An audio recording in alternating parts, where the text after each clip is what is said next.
a beautiful afternoon here at Riverside Park. We're here to see who can take home the bragging rights between Jedforest and Hawick. Before we go to the commentary box, let's have a word with the coaches. The guys have stepped up at training. We had a good chat with them. Matty's been quite firm with them, and just getting that extra sort of energy at training, and we really need to step up today. But no, we've hopefully got the preparation in place.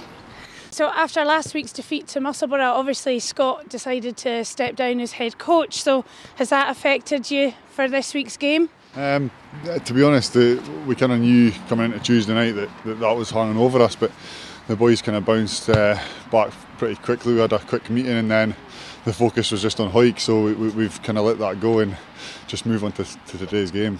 So last time these two teams met at Mansfield Park, you won quite convincingly, so we're going to see some of that grit and determination again today? Well, hopefully it'll be a good game. It'll be a typical border derby. I mean, obviously on paper we potentially are the favourite team, but that form goes out the window when you're on a border derby, and Jed are a good side. They've got an excellent back line and they'll be out to prove a point today, so we need to watch out. We're back at Riverside. We've not been here for a wee while, so we need to try and put on a performance. Up there was pretty disappointing. I don't think we even scored many points, so we need to pretty much turn things around, just play the way we know we can, and fingers crossed we get a result.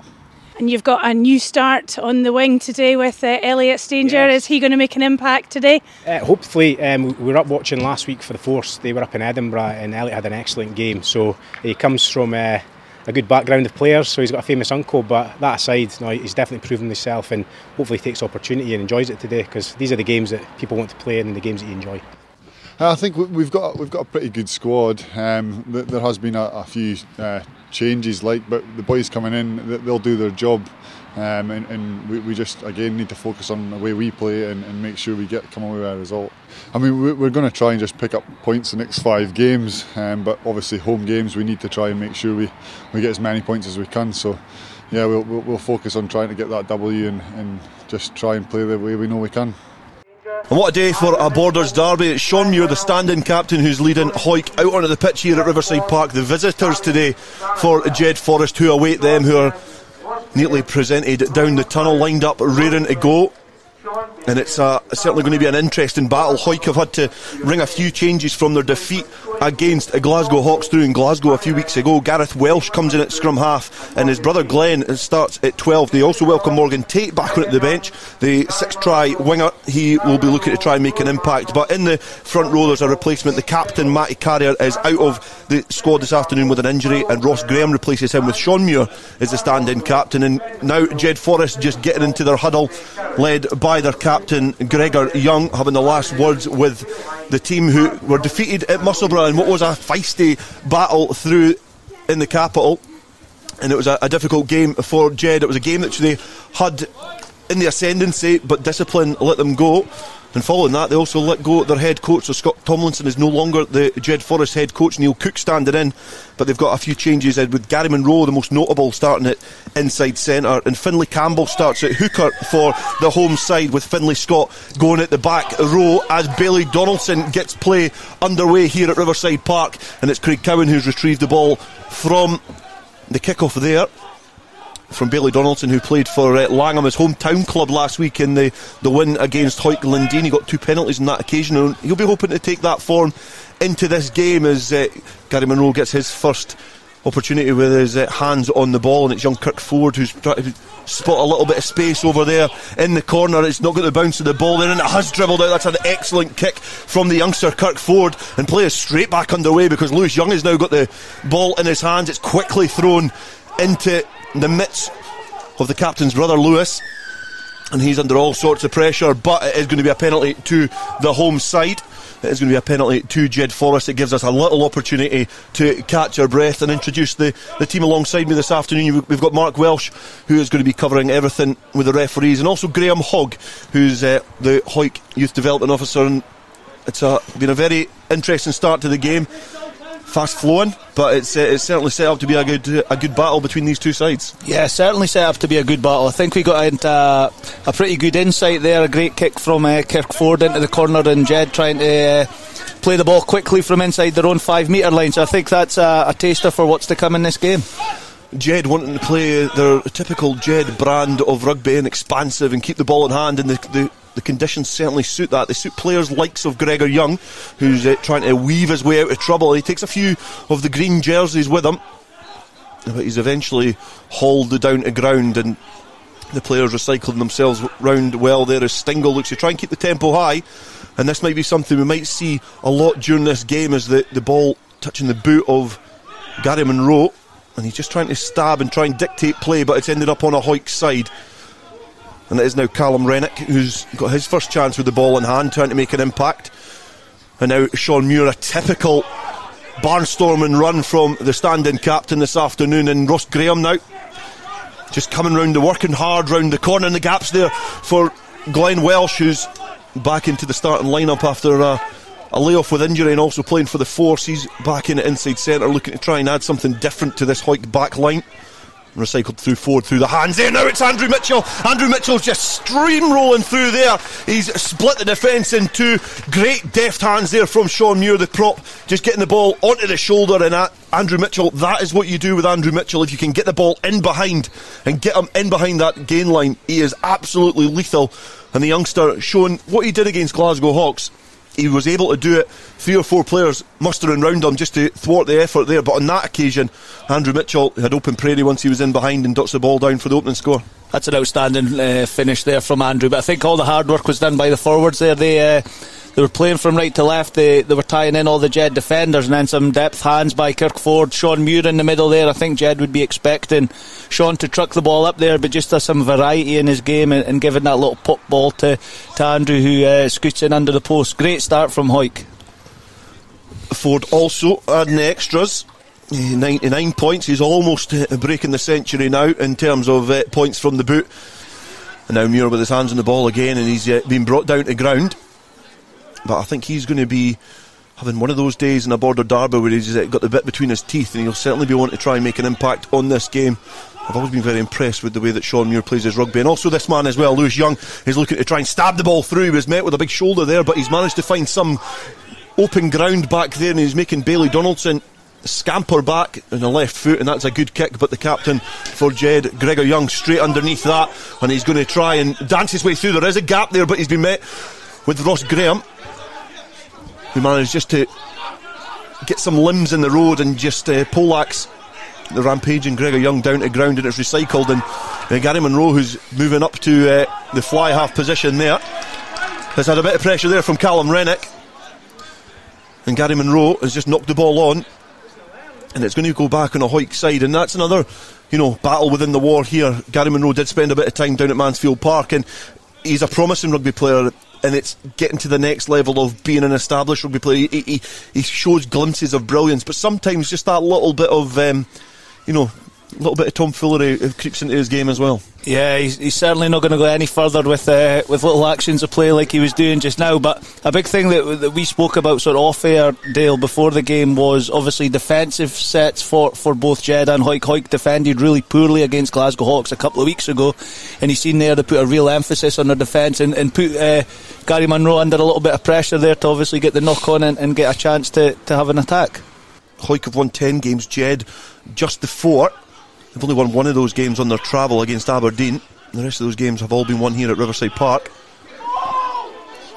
As the ball comes off the top of the line out there, Nick Stingle has got Hightower coming around the side there. It's a big flailing chest there as the ball goes back to the fly half, and now it's Welsh who's sweeping up back, takes a couple of players out with a few dummies there, but Fairbairn is now tasked with trying to set up a platform to attack from now for Hawick. This came back into the hands of Bailey Donaldson. Again, the young fly half who a lot is promised of him, and Hawick are doing well to nurture him. And he's finding himself in just pivoting between the fullback and the 10 position between him and Kirkford, who's just returning that ball. There was Lewis Young who sent the ball downfield, but it's going to scamper just over the try line. But Gary Monroe is back well there. We know he's got a big boot on him as well, as he looks to just stab that just above our heads. Jed relieved the pressure, and this is a game apart from the try, apart from the score. It's something that's really not got much cohesion so far. A couple of errors here or there, but both teams 7 points. The difference between them, there's not really much to show between them at this point.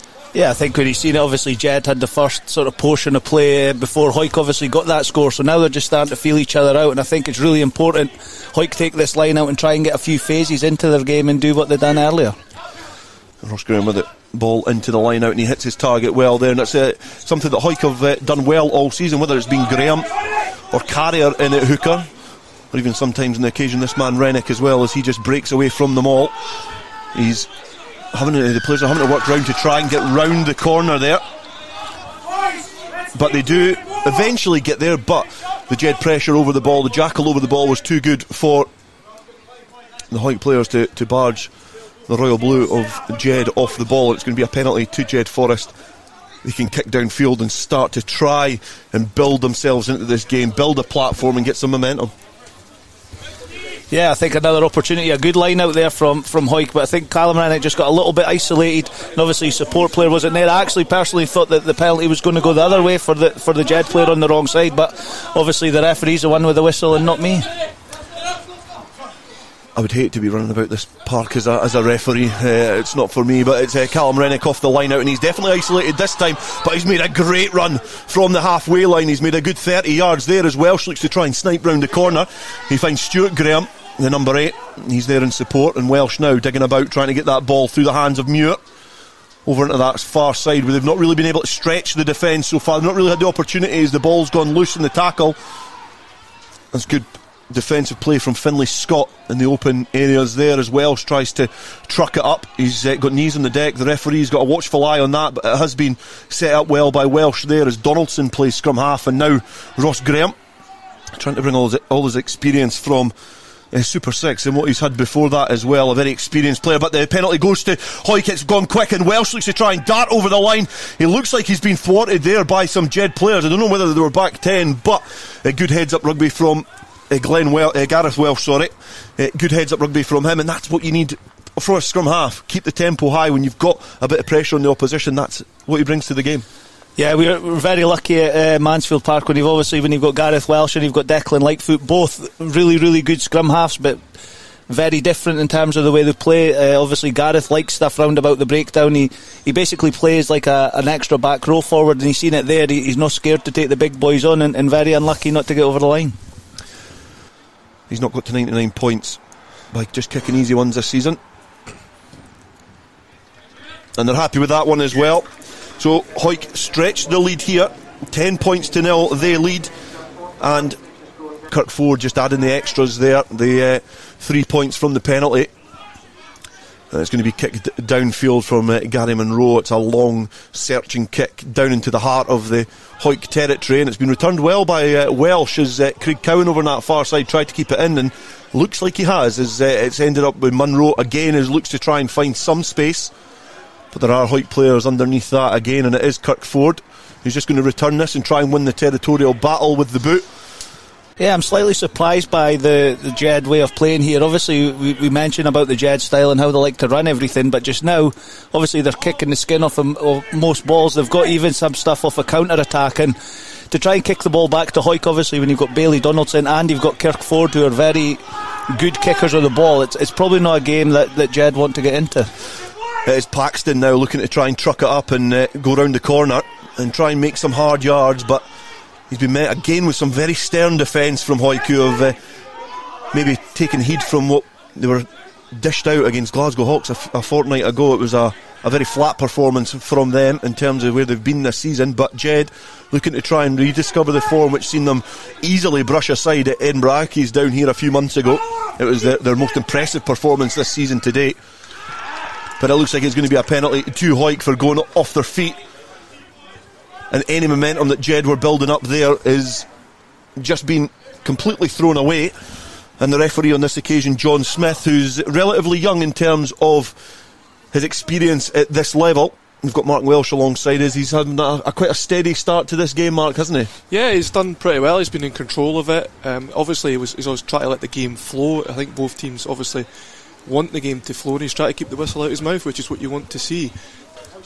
It's been a game of a few talking points so far, apart from the try, but a knock on there from Sean Muir around the fringes of the line out, and this is where Jed like to try and play rugby and get Marshall into the game, get these quick players out wide, trying to exploit the gaps. The Youngs, you could see, mixing up well there as Stingle looks to try and find a run around the fringes there, and it's big Finlay Campbell. He's the player offering themselves up for a little bit of the dirty work.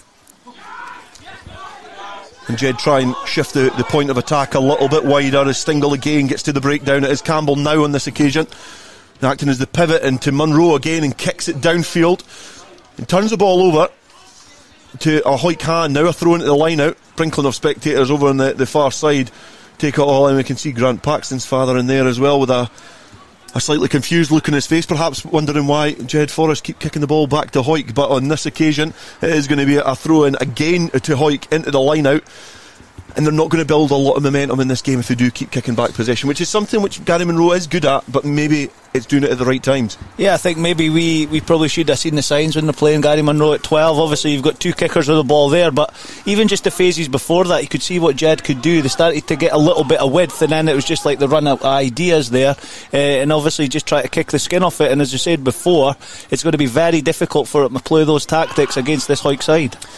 Mason Cullen now, who's trying to attack from deep, and he manages to weave his way out of a bit of trouble. He has found Craig Cowan on support there, but he's been met with some perhaps lazier runners from the Hawick, and unfortunate for them, they were there on that occasion, and it went through the hands of Gregor Young. He manages to flick that ball on, and that's going to be an interesting battle between the experienced head of Gregor Young and the promise of Andrew Mitchell at outside centre.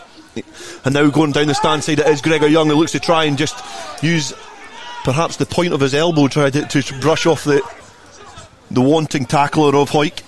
And now getting through the hands again is Jed have made a rare flurry into the Hawick 22 with the ball in hand, and stretching a little bit wider now into the hands of Munro. Munro stretching it now. Has found Dan Wardrop. He's found Mason Cullen. He looks to try and just twist his way out of trouble, but there's no room there to manoeuvre for the youngster. And Craig Cowan now looking, and he's brushed the first defender out the road. That was a weak attempt there from Andrew Mitchell, and Craig Cowan manages to make some inroads. And now big Paulo Ferreira, Jed's top try scorer so far this season, 8 tries. He's looking to try and add a couple more here this afternoon. And Paxton now, he just picks up and goes round the fringes as Jed look to try and tuck it up the jumper and use a different approach as opposed to the boot which they've been using so far. Ferreira crouched over there as it looks like it could perhaps have came back on a Hawick side. Rory Smith is the man with his hands on the ball, and it has came back in a Hawick hand as Kirk Ford stretches it now. And now Hawick looking to try and go the distance and run from deep. And that's a big barge there, and good attacking play going from deep. Heads up rugby from Hawick as Welsh looks to get the ball through the hands, and Hawick look to try and keep the tempo.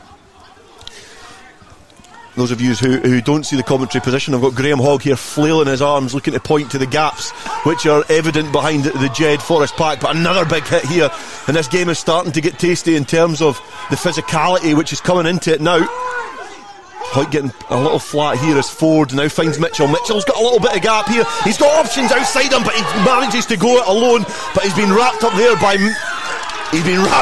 Rory Marshall. A little slap on the thigh there from the experienced winger. He can play a bit at 12, a bit at 9 as well. Finds himself on the wing, but Andrew Mitchell perhaps showing a little bit of rawness there in terms of not drawing. He had a 3-on-1 on the stand side where we're commentating, and just not getting the ball through the hands. And Jed kick downfield, they get a bit of territory, and that's a little for Jed. Yeah, I think Andrew will be pretty disappointed with his decision making there. I think when he looks at it on the replay over the weekend, you'll see that he probably should have gave the pass. But some outstanding play leading up to that. Young Connor Sutherland obviously taking on, I think it was Lewis Young, was it, with that contact and showing what he's all about. He's an outstanding prospect, and as I say, when Hawick get into these types of areas, they do look really dangerous, and they'll be happy with that turnover on the line to manage to get into that situation. But it's certainly getting a little bit fiery now. To the back of the maul here as it collapsed and just got a little bit messy up front, but Stingle is looking to try and dig that ball out with the referee.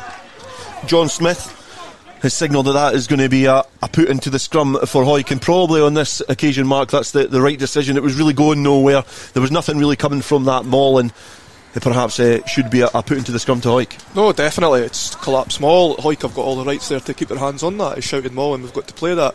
Again, talking what you're saying about the feistiness there, it's a border derby again, and I think John again, he's in complete control of it. He's letting the game flow, he's letting players make the big hits, he's allowing them to do that and assert themselves, which is obviously what supporters want to see, and he's allowing that to happen. And obviously the first scrum now, I believe, of the game, so this will be a starting point here. Definitely. I think supporters I think especially some supporters down here do like a John Smiths, but maybe we'll see if that is the referee or the pint later on this afternoon, because he's having a good game so far. But Jed on this occasion are not having as good a fist of it as it stands. That scrum is getting very, very messy. The referee is just hoisting his hand in the air, penalty, and it looks like Hawick are in the ascendancy up front. And then this is something we spoke about off air as well, Graham, because that front row of Muir, Graham and McLeod, especially McLeod, because he's really came into a game this season with getting more opportunity.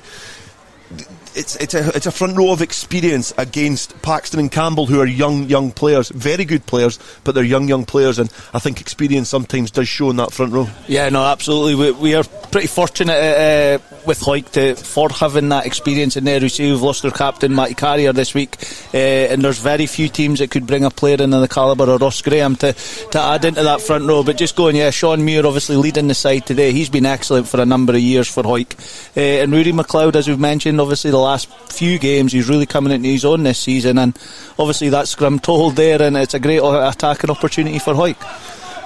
Again, another opportunity to try and hit their target in the line. Another man who's having an impressive season is Rory Smith, and he gathers it from the top there. And now Callum Rennick, who's finding his habitual position, trying to run round from the line out. And Sean Muir, another man who's found himself in a very familiar position as he's offering himself up round the side there. And Rory Smith now, he was the man that retrieved the line out, and he's worked hard to get round the corner. Now Kirk Ford looking to try and size up his options. He's not got much, but he has got Dan Wardrop there wrapping his arms around his waist, and he's probably going to lose that physical battle, Ford, on this occasion. But Hawick managing to secure the ball and go through the phases. That's found Welsh. It's Glenn Welsh on this occasion, the inside centre. Now Gareth with his hands on the ball, looking to try and go right to the touchline and try and stretch this Jedforest defensive line, open it up and give the backs a platform to perhaps strike from, as Callum Rennick takes the ball flat off his fly half. He's been met with some resistance there from Jedforest, but he attempted an offload, but it has went back, and Hawick do keep the ball in hand. It is Ford has got some options outside him. He's got Stuart Graham just inches from the line. He's presented that ball well, and it looks like the ball's trying to be ushered back. Ferreira flopping himself on that ball, and Jedforest will have to drop the anchors to make sure that they get this ball back smoothly for that man there, Nick Stingle. He's had some experience at Kelso and Heriots, and now finds himself at Riverside Park. He's going to be rolling the ball into the scrum here. It looks a little bit... It did look initially a little bit stronger from Jed, but it's popped up, and you can see the familiar face of Paulo Ferreira straining in there. But the captain for Jed now, Gregor Young, is looking to try and lead from the front and build that secure platform for them to get this ball away. But the Hawick players flurrying in. They're trying to make a menace of themselves, but back in the pocket is Gary Monroe, and he's kicked that ball downfield, and Ronnie McKean's got a little tester here, but deals with it well and gets the ball to his fullback there, Bailey Donaldson, who tries to spread the field. Has found the boot there of young Elliot Stanger, who's making his debut for the Hawick side here after some impressive performances for the Force over recent weeks. The youngster just coming through the ranks under Hawick RFC, and now Sean Muir. From young to old, the experienced head of Sean Muir, but Kirk Ford running out of options there. The defensive line playing very high there from Jedforest, cutting out the options for the fly half when he had some options flattening behind, but the defence flanking up well there.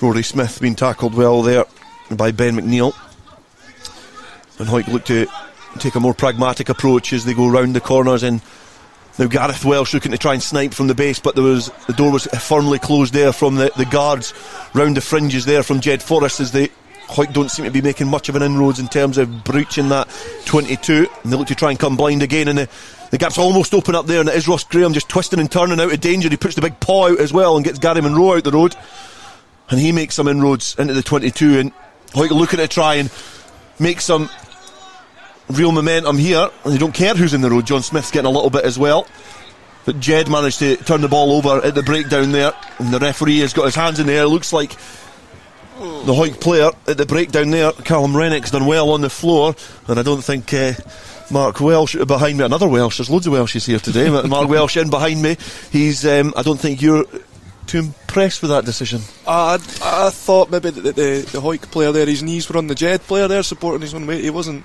keeping his body weight as what we asked him to do. Obviously John, I think, maybe got himself in the wrong position a wee bit there. He kind of obviously got stumbled from the carry and then tried to get himself back round to have a look at that. It was quite difficult there, but no, apart from that, I was a bit sure about that one, but there we go. He definitely got himself in the wrong position because he was skittled over by the Hawick players who were charging on, but it's a very good attacking platform here for Hawick, who hit it off the top and try and pass it towards the player at the front, and that is a well executed move straight off the training ground, and they charge over for their second score of the afternoon, and it's Rudy McLeod who's the player coming up, all grins.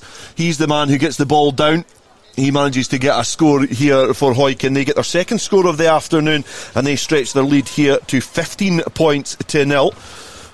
We are 26 minutes into the first half, and Hawick are firmly in the driving seat here, Graham. Yeah, I'm going to disagree with Mark. I thought that was an excellent decision from the referee there to give us the opportunity to go into the corner. But no, a well executed move. I think I nearly seen Matt Landell smile on the far side there when the camera went round to him. He'll be happy with that one off the training ground. But no, as I say, it's probably no less than what Hawick deserve. We've spent a lot of time down in this half, and an excellent try to finish that one off. It's Kirk Ford who now has got to try and add the extras. Another challenging kick from the left hand side of the posts.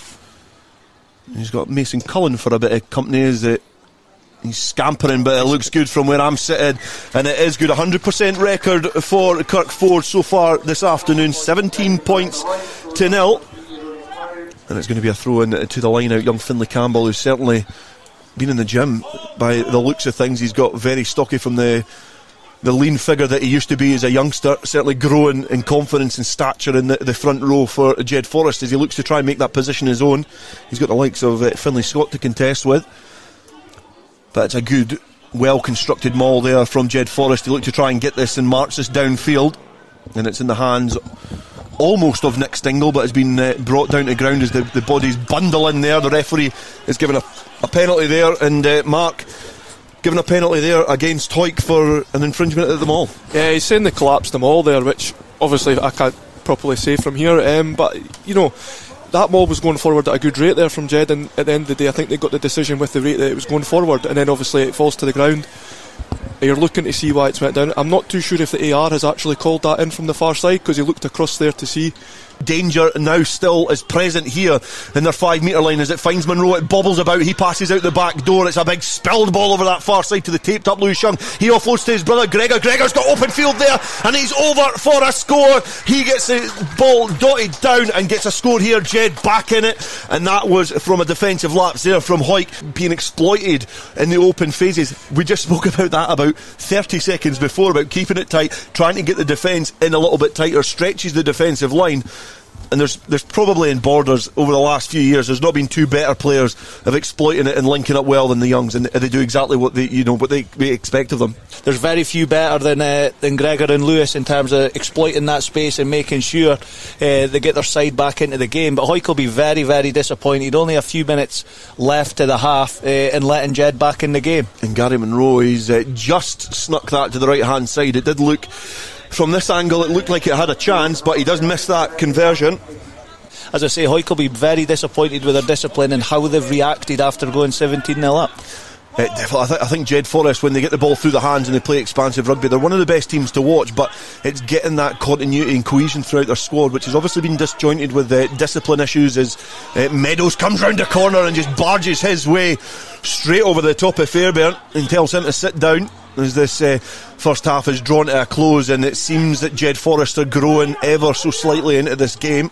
5 points to 17 down as they look to pivot and try and get the ball out the back, as Gary Monroe wants to try and find a bit of territory. He never had much in the way of options outside him, but he's got Bailey Donaldson down in the 22. He calls the mark, he'll get the free kick, and wonder if there's any time left in this first half to keep playing. And the referee just having a little chat with the Hawick fullback, who got some good game time for Langham last week, a game which you can see on Borders Rugby TV. Langham versus Hawick Lundeen. When Langham travelled to Volunteer Park, they did win 18 points to 0.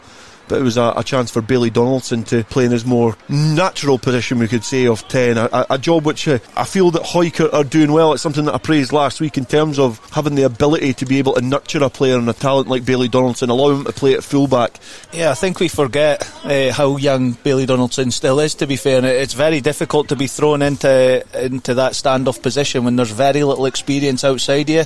I think when we were both coming through, Dale, that there was always a little bit more experience in sides when you were coming into them in those pivotal positions. So no, he's adapting well, and as you say, you'll be very happy that he got 80 minutes for the Muckletown last week, and then trying to just keep working on him in that position. Nickel to Munro now stretching the ball. It's now Lewis Young who's looking to try and go inside Welsh and Mitchell, who double up on the Jedforest fullback. It looks like Mitchell's taking a dull and he's holding his shoulder. He's got a very strained look in his face, but Jedforest, they'll not care a jot, because that'll be the type of player they'll be wanting out of this game as they look to try and bundle into the ruck there, but the referee signalling that there is a penalty to Hawick. Hawick were quick there, and it looks like they're trying to go quick again. Kirkford kicking downfield, it just trundles right in front of me, and I think the referee is going to bring proceedings to a close for this first half. It certainly set up for a great second half here at Riverside Park as Hawick look to try and secure the top 4. Jedforest looking to try and steady the ship after the loss of Scott Tomlinson, but it is Hawick who have got the upper hand in this fixture in the first 40 minutes. It's Jedforest 5, Hawick 17.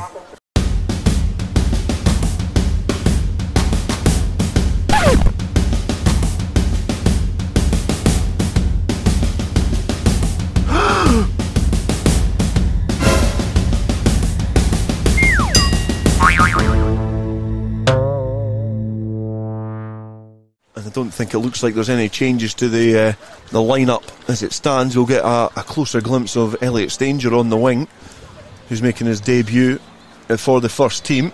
He's got a very famous uncle, Tony Stanger, so I wonder if he's got the same tries scoring exploits as Jedforest now.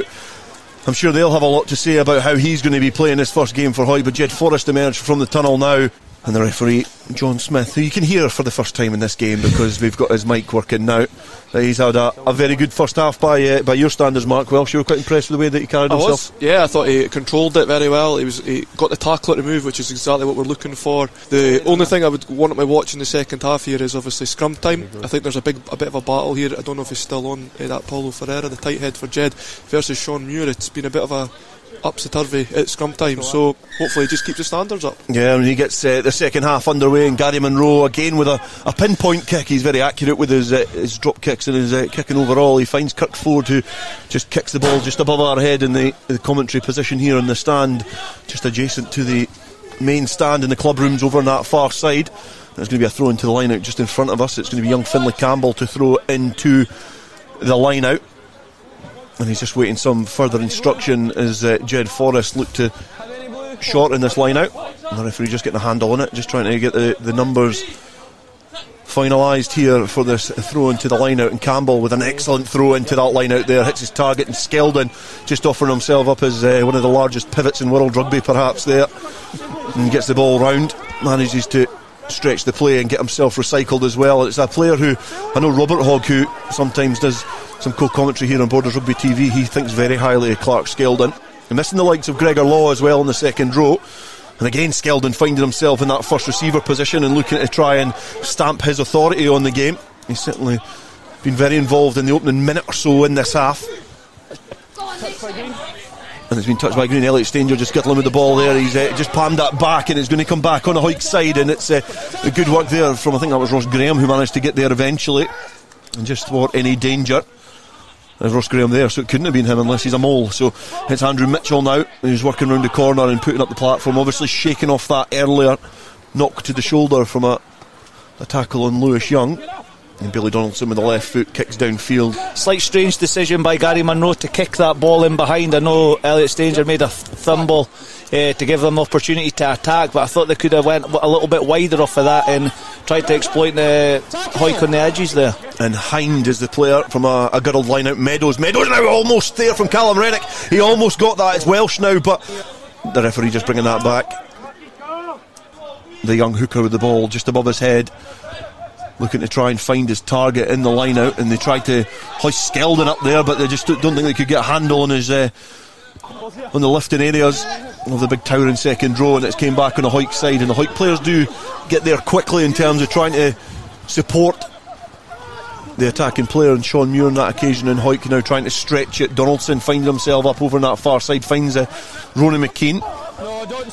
Ronan McKean with 7 tries this season, so he certainly knows his way to the try line, the winger. He's just one behind their top try scorer, Matty Carrier, who's missing this afternoon. He's got 8. And getting round the back there, Andrew Mitchell with a little fumble there, and it's came to Finlay Scott. Finlay Scott's just looking to try and brush off Bailey Donaldson, but he's going to come back for a put in to the scrum. It's going to be a Hawick put in there, and Hawick, from pressure on the line out, they're able to try and break free from their own 22, and that's a secure scrum again from Hawick as they look to try and drive in, but it's came to Stuart Graham at the back, and it's off the moosh of Welsh. And the referee who calling that as a knock on. I don't think it came off a hand, but I might be wrong. Do you think that looked like a knock on there? I agree with you there. I think it definitely came off his face. But for me though, the one after that is that Welsh was on the ground there, which means he has to release the ball, and he had a couple of pops at playing that, so potentially a penalty in Jed instead of a scrum. But hey ho. Jekyll and Hyde there, Graham. Yeah, for me that just kind of sums up where Hawick have been the last sort of 10 minutes of the first half, and how they've started this second half. We've got ascendancy in the set piece, we're just not using that in behind it. It was obviously in terms of rugby terms, it was a pretty easy 2-on-1, 3-on-2, depending on where that extra defender was coming in, and Hawick really should be at this level executing that to get the ball out to young Alex Danger here. Stingle with another ball rolled in, a very honest ball rolled into the scrum there, and the referee is going to give the penalty for again dominance up front from the Hawick 8. We're about 9 minutes into this second half, and we're still awaiting the points, the opening points of the second half. Still 5 points to Jed and 17 to Hawick, as I think that was Ross Graham just getting catapulted out of that maul there. And now Sean Muir, he's met with a lot of attention around the fringes as young Finlay Campbell fancies a bit. And now Callum Rennick, who had a very industrious first half as well, he finds himself in a little pocket of space to try and barge over, but he's going out the back to Stanger. Stanger getting the ball to Donaldson. Donaldson just running into a little bit of traffic, but just twisting out of contact to try and get a free arm, but he's down to ground now. And the referee just telling the Jed, the defensive line, just to hold the ground, as I think that's Rory McLeod there, who's just twisted off an attempted tackle from Big Harry Meadows. And now Hawick, they're marched back a couple of yards, but they've still got the ball in hand as Stuart Graham's now tipped over legally, and now Sean Muir coming around the corners, and Hawick will be doing well to get support there, but Lewis Young doesn't fancy any of that as Rudy McLeod now goes in at scrum half. And now Glenn Welsh, he's ripped up, he's now hoisted up Matthew Tate style. 15, leave the leg, yeah. If you can remember that when Gavin Henson lifted him up many years ago, it's almost similar there, but it's worked to Jed's advantage, as it's going to come back on a Jed side, taken into them all there by Welsh, and perhaps just running a little bit of heavy traffic there, and not able to keep the momentum going in that attack. Yeah, I think with Glenn there, it was just his actual quick feet got him away from danger, and then ended up running into someone else. But as you see there, we're just looking at the ref and listening to him on the mic there. That's very poor from Hawick, giving Jed the opportunity to relieve pressure with a little bit of chat back. It's something we certainly can't be doing at this important part of the game. Gary Monroe just not able to find maybe the yards that he was looking for there, just scuffed off his boot, but he did find touch, and I think, Mark, that was certainly something we don't see a lot in the game now in terms of players chatting back, but when they do, the referees do like to ping it and stamp their authority. No, definitely, it's something that's come from, actually, if you watch the Sevens circuit, the Sevens, they're very quick at it. Off the tail, it's Ross Graham now, who's just got the ball in dangerous space there. Now Sean Muir just barging off 1-2 challenges, and he's been met with some resistance there in terms of Hawick now are looking to try and get themselves closer to this line from a very sloppy line out from Jedforest. It's advantage Hawick.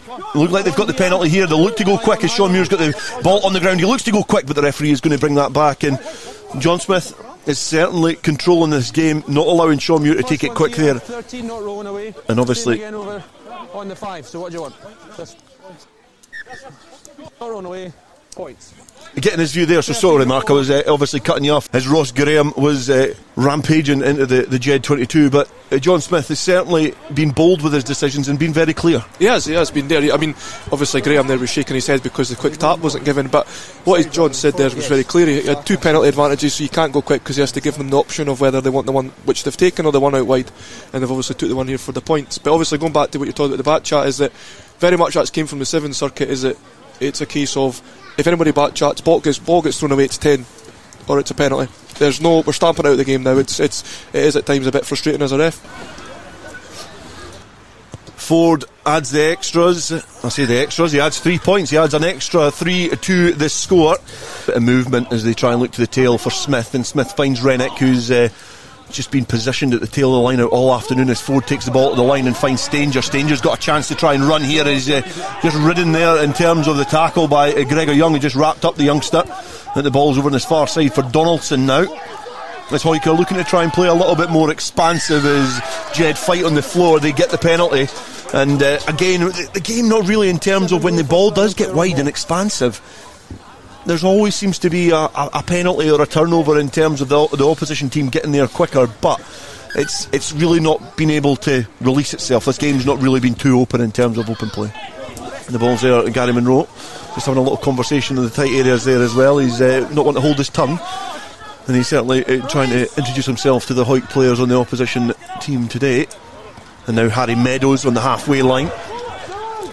Again, the replacements that have came on for Jed have really introduced himself into the game, as Marshall looks to try and go on the inside of Nick Stingall, but there's a forward pass. But the replacements, Skeldon, Meadows and Hind have certainly been, very involved in this second half. They introduced with 10 minutes to go, but in the second half they've really carried and really been industrious. Yeah, Skeldon's definitely a player I've been quite impressed with. I've not seen a massive amount of him over the last few years, but even just in the sort of 30 minutes that he's been on, he looks like he knows what he's doing. He's carrying at the right times, he's clearing out, he's working hard, and he's definitely one to look out for in the future. He's definitely holding this Jed pack together as it stands just now, and he's working real hard, and long may it continue. Roll into the scrum there for Gareth Welsh, and this Hawick scrum now is being marched backwards, and he's been met well round the side. I think that was perhaps Ben McNeil who came round the corner there. Penalty there for playing the ball on the floor, and that's that's a tough one to stomach there for Jedforest, because they look like they defended that scrum really well, getting round the fringes, but that's what happens. Referees sometimes like to spoil the party. No, definitely. I thought Jed there obviously got the said to say in the scrum. I think he possibly could have blown up there for just a penalty to Jed before that. However, that one there, I definitely think that the Jed player had his hands on the ball before the tackle. I think he ripped that, to be honest. But he's the man in the middle with the whistle, and he's giving it. That's it. End of. I can't argue with it. That's in the conversation. No, I think you have been very fair. Mark Welsh, who's covering all the referee issues this afternoon. It's great to be able to hear him as well. The referee John Smith on the park. It does help get a bit of clarity, but he's certainly been very honest with your opinions and your views, and it's good to have somebody with that experience. So continue, don't hold back. That's been very welcome here on Borders Rugby TV. But John Smith just getting play back underway as Kirk Ford is going to kick downfield and try and gain some territory and give Hawick a platform to attack from. Where we are, Dale, we need to have a real shot at it here. Great line out take there from Connor Sutherland. We've not really mentioned him too much today, but he's been industrious as ever. As you see, there's a few options. We've got Ronan McKean out the back of Kirk Ford here, and obviously Glenn Welsh a little bit deeper, so it'll be interesting to see what happens off the back of this maul.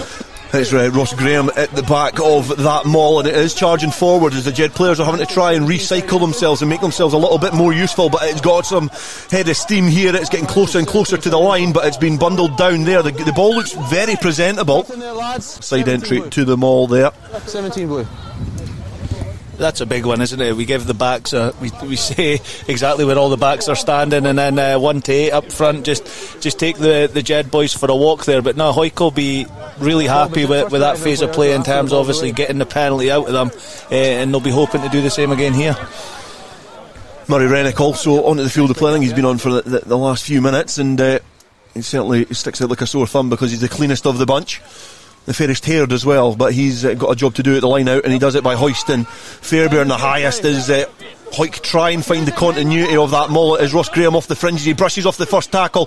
He almost goes for a second there, but Hind does well to bring him down. Now Sean Muir looks to charge over, and he gets over the line for his first score of this afternoon. It's Hawick's third, but Sean Muir just barging over for the score there and doing what he does best. He gets his 6th try of the season, doing that, just getting himself into the second phase, picking the point in the defensive line, and he is a very difficult man to stop from about 6 or 7 yards out. As Ford looks to try and stab over the ball, keep his 100% record this afternoon. He does just that. It's Munro, who looks like he's now slotting in at scrum half. I think Shearer Gibb has perhaps replaced Stingle, which means Munro goes into his, I would say, his more comfortable position of 9. And he's finding a target there just round the corner. As Paulo Ferreira's also returned to the field of play. It's now in the hands of Gregor Young. He finds his brother on a cut. Lewis Young just making some yards. He's just been scragged there by Murray Rennick, and you'll also notice that Tom Hope is also just on the fringes of that ruck there. He's just scampering back to get his defensive position from the penalty, because Jedforest getting the penalty there, and Munro looking to try and up the ante here, kick into the corner. Got about, according to my watch, we've got about 15 minutes left in this fixture. Plenty of time to try and eat into that 27 points to 5 lead that Hawick have, but it is certainly a mountain to climb for Jed, who have looked like they've not started life post Tomlinson on the best foot. But it's been a great well worked line out there, and it looks like young Finlay Campbell is almost close to the line, and Hawick trying to make a fist of it on the ground, but Paulo Ferreira now going round the corner. He looks like he's close to that line. That almost looked like he was over from this angle, but Munro darts over for a score, and Jed back in it. Score from Munro, and it was good work from the line out off the top, find the hooker. He makes some yards, and the defensive line after that is all to pot, and if you can keep the tempo up, scrum halves like that can just nip over. We mentioned obviously just before about Clark Skeldon and how he was carrying the ball and looked like he knew exactly what he was doing. That depth, a little bit of hands off the front of the line out, executed to absolute perfection. Let obviously the hooker get down that touchline and obviously give them the opportunity to go there. Now that's exactly what Jed were obviously looking for there. Probably the exact opposite from Hawick, where we mentioned before about playing in these types of games before. Even when you're in front, you cannot switch off against Jed down at Riverside, and you don't want to make the last 10-15 minutes a battle, because it'll be exactly that if Hawick don't get back into ascendancy in the Jed half of the field. Is Ross Graham. Break away, Green, not bound. Ross Graham just sets up there, the referee just issuing his instructions. As Welsh now finds a Mitchell's running a cute line there off the shoulder of the inside centre. There's the bonus point try. He gives Gary Munro the ball as well, just to rub salt into the wounds, but Mitchell doubles his tally for the day, and that was as easy as you like for a 12 and a 13 to link up in midfield. Yeah, no, for the outside, Dale, it looks pretty easy, but the big thing about that for me, obviously somebody who likes to watch backs move, was the amount of work that went round about just that simple 2 passes. Obviously he had Kirkford running round the back, he had Morgan Tate running, taking defenders away, and then just that sleight of hand by Glenn Welsh, who I think he gave the eyes elsewhere and just gave that little pass through for Andrews to come steaming through. And as you say, that's what he does best. He cuts defences open. I think he could cut defences open at any level of the game if you give him service like that, and boys work out round about him. They've got the bonus point in the bag now just to see this game through. Still 100% for Kirkford, but back to our point as play's about to get back underway about Andrew Mitchell. That's the thing, he's been at the Southern Knights outside looking in, not given a fair crack of the whip, because I think he's a tremendous player. When you put good players round about him, he perhaps could, go a lot further in this game. Yeah, I think Andrew, he's a massive talent. We've known for a number of years he's a massive talent. I think if you speak to him and speak to others round about, he probably never, as you mentioned, had the opportunities that he did at the Southern Knights. It probably wasn't looked after the way that he probably should. But as I say, that there's obviously 2 sides to every story, and he's definitely doing his talking on the rugby field today. Shearer Gibb now, as Jed looked to try and attack from deep after we give Andrew Mitchell loads of plaudits there, and the ball's coming into Jed hand, and it's now Gregor Young. It's Munro looking to find, I think that's Stingle over on the far side now. He's found himself on the wing, and Munro again just keeping the tempo up pretty high, looking to try and get the ascendancy into this game as Wardrop works hard round the corner as Munro sizes up his options and tries to dance with the ball in his hand, looking to try and check this Hawick defence. Again, not able to on that occasion. And the referee just barking his orders to the Hawick players who are hoping to try and get that, as Finlay Campbell does well to ride the tackle and offload the ball at the same time. I think he's taken a dull one for his efforts as Hawick flock into the breakdown there and just suffocate Robbie Shearer-Gibb as he was lying there on the turf trying desperately to get the ball back on a Jed side. It was Hawick who had their hands in there. Corey Tate is going to be thrown into the line out. He's a bigger guy up close than you see him from our usual commentary position, but he's got his chance to throw into the line out here, and you can see the depth of talent that Hawick do have at hooker. And it's a good line out there. It has found Murray Rennick in the heart of the Hawick line out, and it's back to Corey Tate. You can see Lightfoot just scampering towards that maul to try and offer his services up, but it is Corey Tate. Corey Tate does find Lightfoot. He's bundled back, and that's a big tackle there. It's an awkward tackle, but it was a good one from Finlay Scott for Jedforest, just loitering round the sides of the ruck. But Hawick do well to retain the ball as Lightfoot, who's replaced Welsh at scrum half, Gareth Welsh. They try and release Mitchell, who's now chasing his hat-trick, and Muir, who's already got one try this afternoon. He's just flopped on by Ferreira, who's obviously been managed in this game in terms of not being able to play the full 80, but they're trying to squeeze every last bit out of Paulo Ferreira as Ford gets the ball through the hands. He just shovels it on to Welsh, who has had a very good game, maybe not got on the score sheet, but I don't think it can be underestimated what he's done in terms of inside setting and laying on that platform. Graham gets the ball to Donaldson. Donaldson up to the 22, throws it inside. It was almost to Morgan Tate, but he just couldn't get the air on the ball, Donaldson, to release his teammate. But Hawick doing very well to get the ball back there. I think it was Stuart Graham who swept up with a loose ball. He was under a bit of pressure, but Lightfoot looking to try and keep the ball, the tempo high, and Mitchell's just wrapped up there. He loses the ball in contact as well as Jed now through Paxton. He just scampers inside and he beats the first defender and takes another couple with him as Lewis Young finds Gregor. Gregor's got Robbie Shearer-Gibb bouncing on that cut, looking to try and go through that gap, and Ross Graham was there in defence. It was Tom Hope as well who was on the ground looking to try and wrap up Robbie Shearer-Gibb. And now Munro just putting boot to ball and just kicking it downfield. It looks like it's not going to go into touch as Donaldson, who still remains inside, as the referee has illustrated to everybody on the field of play, kicks downfield. And that was better from both teams, especially Hawick there getting through the phases. Just unfortunate for Mitchell that when he took the ball into contact he got ripped to the ball. But Jed looking to just try and talk shop and try and find something from this game, because they've still got a lot to play for. But Hawick certainly in the driving seat. The people from Hawick do have, and Jed as well. We were talking before the game about last night's professional game for Edinburgh with Glenn Young and Darcy Graham getting on the score sheet, but Jed now flexing their muscle up front. Standing up and loose head on the angle. You know, they want to try and make sure that the teams below them stay away from them, and they can try and attract a top level coaching player. But it's Skeldon from the front of the line out. It's thrown in from Finlay Scott, and it was a line out move which seen a lot of fruition in terms of Gary Munro was the benefactor on that occasion earlier on to get the second score for Jed. But there's going to be a penalty here, and Munro's trying to get the ball quickly. And he looks to go quick. He looks to try and scamper there, and it's Harry Meadows. But I think the referee is going to bring that one back there. I think the way that the Jed have been rotating their players, as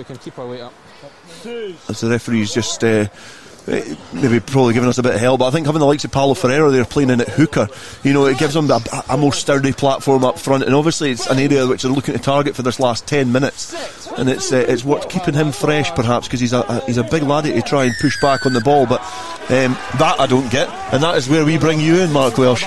Great decision. That's a tough one. It's a tough one. Graham's saying great decision there. I think from my point, I was obviously trying to watch it on the screen here because obviously it's a bit difficult to see from far side. But for what I was going to say there, yeah, I agree with what John's saying there, is that the loose head there for Jed, he's went forward and then his feet have went from him, so he's not chased his feet properly, which means he's lost his foot and he's not in control of his body, therefore he's went to ground. So perfect description there from what John's saying, and I think looking at it, I think he's right, to be honest. I think he is right.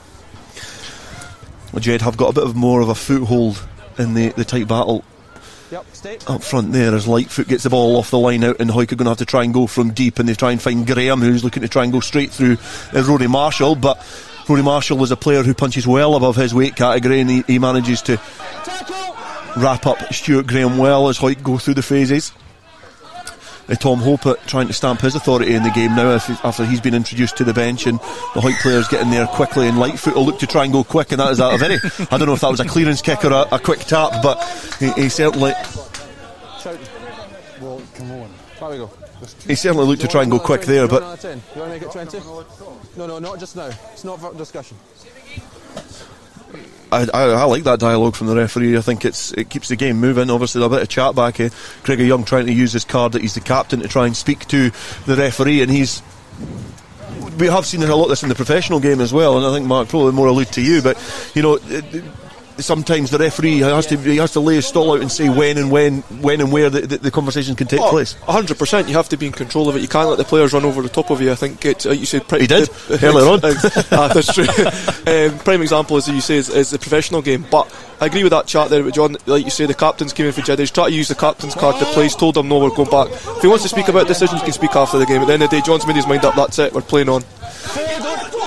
Lightfoot at the tail of them all there, just digging that ball out. He's looking to try and check the defence as Ford looks to open this up. It looks like Hawick could be in behind that defensive line, but they've been wrapped up well there by Marshall, who's got Ford, and they're all over that ball as well, holding on the ground. Marshall perhaps found himself in a bit of a precarious position, but the referee said that Jed were verging on the right side of the laws, and that's a very dangerous position for Jed to be in, and they managed to clear their lines from the penalty.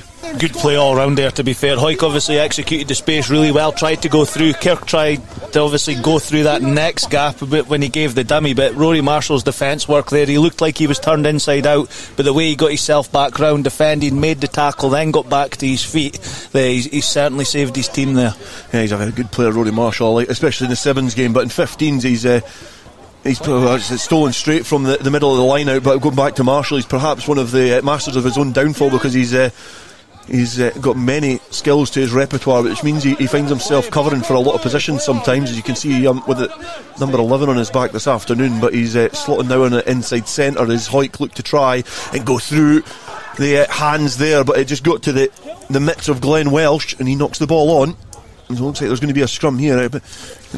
The closing stages of this game anyway, it looks like there's a minute to go as John Smith just speaks to Connor Sutherland, as he's perhaps got other things on this evening. I don't know, he seems keen to leave, but the bonus point is in the bag for Hawick. The win is definitely in the bag as well, and this game, which it certainly was very keenly poised in the second half, and Hawick it took a bit of time to get into the game in the second 40 minutes of this fixture.